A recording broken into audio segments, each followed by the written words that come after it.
प्रवक्ता ग्रंथ अध्याय 26।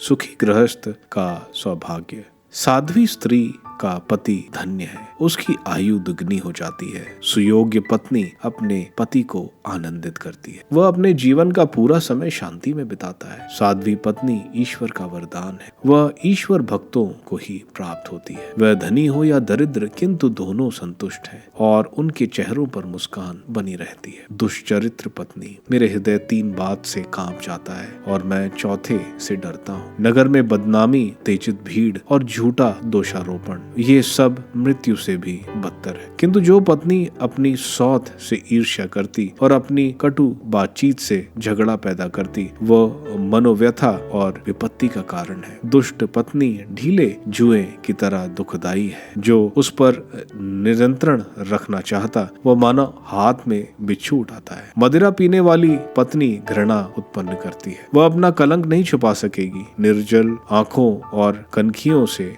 व्यभिचारिणी पत्नी पहचानी जा सकती है। चंचल पत्नी पर सख्त निगरानी रखो, वह अवसर पाते ही उससे लाभ उठाती है। उसकी निर्जल आंखों से सावधान रहो, वह तुम्हारे साथ विश्वासघात करे तो आश्चर्य मत करो। वह प्यासे यात्री की तरह मुंह खोलकर अपने पड़ोस का हर पानी पीती है। वह तंबू की हर खूंटी के सामने बैठती और बाण निकलने के लिए अपना तरकश खोलती है। सच्चरित्र पत्नी। पत्नी का लावण्य पति को मोहित करता है, उसकी कार्यकुशलता उसे सुस्वास्थ्य बनाती है। कम बोलने वाली पत्नी ईश्वर का वरदान है। सुशिक्षित पत्नी अमूल्य है। शालीन पत्नी का लावण्य असीम है। जो साध्वी है उसका मूल्य अपार है। सुव्यवस्थित घर में साध्वी का सौंदर्य ईश्वर के पर्वत पर उदयमान सूर्य के सदृश है। उसके सुस्वास्थ्य शरीर पर उसके मुख का सौंदर्य पवित्र दीपवृक्ष पर चमकते हुए दीपक की तरह शोभ्यमान है। उसकी सुदृढ़